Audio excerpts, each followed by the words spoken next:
Karimnagar social మీడియాలో వల విసిరి లక్షలు వసూలు చేస్తున్న భార్యాభర్తలను పోలీసులు అరెస్టు చేశారు.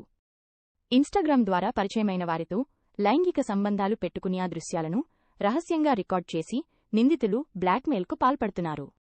బాధితుడి ఫిర్యాదుతో కరీంనగర్ రూరల్ పోలీసులు దంపతులను అదుపులోకి తీసుకుని రిమాండ్కు తరలించారు.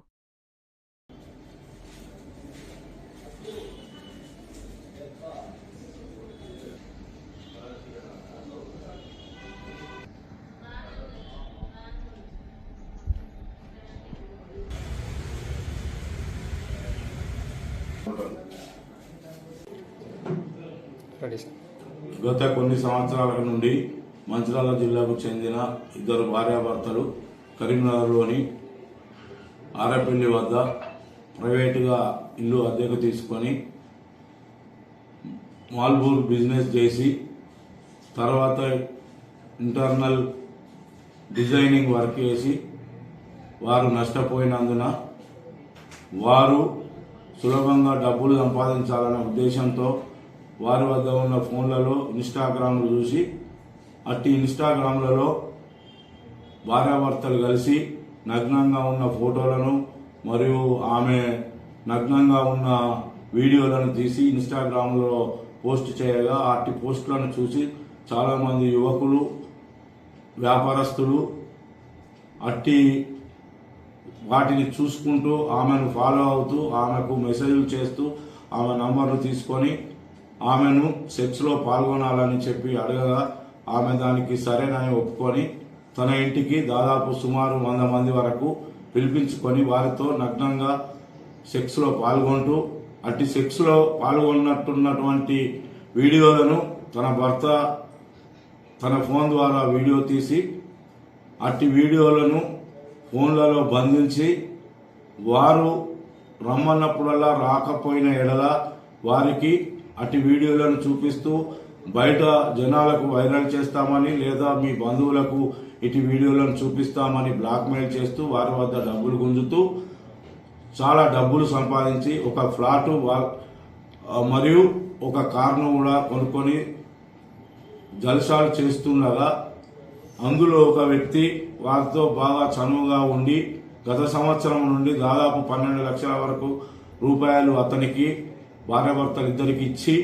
వారి లోన్లు మరియు వాళ్ళ ఇంట్లో ఇతర సామాన్లు ఫ్రిడ్జ్ సోఫా సెట్ మరియు ఏసీ మరియు కారు కూడా కొని వాళ్లకు లోన్లు కట్టుకుంటూ ఉంటూ తను వద్ద ఉన్న డబ్బులు అయిపోయినందున ఆయన రాని ఎడల అతనికి పలుమార్లు అట్టి భార్యాభర్తలు వాట్సాప్ కాల్ ద్వారా ఫోన్ చేస్తూ తను నగ్నంగా ఉన్న ఫోటోలను వీడియోలను చూపిస్తూ బ్లాక్మెయిల్ చేస్తూ 5 లక్షల రూపాయల డబ్బులు కావాలని అతనిపై ఒత్తిడి చేసి నువ్వు ఇవ్వని ఎడల నీ వీడియోలను మీ తల్లిదండ్రులకు మరియు బయట వైరల్ చేస్తామని చెప్పి అలాగే ఇవ్వకపోతే కూడా నిన్ను ఎలాగైనా ఏదో విధంగా చంపుతామని చెప్పి అతన్ని బెదిరించగా అతడు తేదీ 11/1/26 రోజున సాయంత్రం సమయంలో 1 లక్ష రూపాయల వరకు జమ చేసుకొని వారు ఎలాగైనా చంపుతారనే భయంతో సిరిపురం కాలనీ వద్ద నిలబడి ఉండగా వారిని భయపెట్టుచున్న ఇద్దరు భార్యాభర్తలు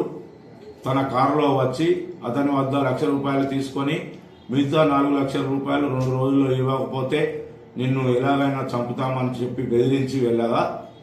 అట్టి ఫిర్యాదుదారుడు తన జరిగిన మొత్తం విషయాన్ని తన బంధువులకు మిత్రులకు చెప్పగా ఆ మిత్రులు బంధువుల సలహా మేరకు పోలీస్ స్టేషన్లో ఫిర్యాదు చేయమని కోరగా ఫిర్యాదుదారుడు వచ్చి కరీంనగర్ రూరల్ పోలీస్ స్టేషన్లో దరఖాస్తు ఇవ్వగా వారిద్దరి భార్యాభర్తలపై మోసం చేసి చంపుతామని బెదిరించి డబ్బులు వసూలు చేస్తున్నందున అట్టి సెక్షన్లు నమోదు చేసి ఎఫ్ఐఆర్ చేసి వారి గురించి వెతుకుచుండగా ఏసీపీ విజయ్ కుమార్ సార్ గారి ఆదేశానుసారము ఈరోజు ఉదయం మాకు వచ్చిన సమాచారంతో నా తోటి ఎస్ఐలు మరియు పోలీస్ స్టేషన్ యొక్క సిబ్బందిని కలిసి తీగల వంతెన వద్ద ఉన్న టేస్ట్ దాబా దగ్గర వేచి చూస్తుండగా ఒక ఆడ వ్యక్తి ఒక మగ వ్యక్తి ఒక ఎర్రని టాటా కారులో దిగి ఫోన్లో మాట్లాడుతుండగా అనుమానంతో మేము పట్టుకొని వారిని జరిగిన విషయాన్ని అడగగా మొత్తం విషయాన్ని క్లుప్తంగా వాళ్ళు వివరించి నేరం చేసినట్లు ఒప్పుకొని వారి వద్దనున్న సెల్ ఫోన్లను మరియు కొంత డబ్బును మరి వారి కారును ఒక బ్లాంక్ చెక్కు 4,95,000 రూపాయల గల చెక్కును మాకు చూపించి వారి వద్ద ఉన్న ఫోన్లను మేము తనిఖీ చేయగా అట్టి ఫోన్లలో నగ్నంగా ఎంతో మంది సెక్స్లో పాల్గొన్నట్టు వీడియోలు కూడా కనపడగా వారు నేరం చేసినట్టు రుజువైనందున వారిని ఈరోజు పోలీస్ స్టేషన్కు తీసుకొని వచ్చి తదుపరి చర్య నిమిత్తము వారు ఇద్దరు భార్యాభర్తలపై అరెస్ట్ మెమో జారీ చేసి మెజిస్ట్రేట్ ముందట ఆధారపరచబడుచున్నది. ఇక నుండి ఎవరైనా ప్రజలు కానీ యువకులు కానీ ఈ ఇన్స్టాగ్రామ్లలో ఇటువంటి పోస్టులు చూసి నమ్మి మోసపోవద్దని వారి కుటుంబాలను కూడా నాశనం చేసుకోవద్దని చెప్పి కరీంనగర్ రూరల్ పోలీస్ పక్షాన మేము కోరుచున్నాము. మరియు ఎవరైనా ఇటువంటి పోస్టులు కానీ మెసేజ్లు కానీ చాటింగ్లు కానీ సెల్ ఫోన్లలో చేసినట్టయితే వారిని ఎంతటి వారైనా కఠినంగా శిక్షిస్తామని కూడా హెచ్చరించడం జరుగుతుంది.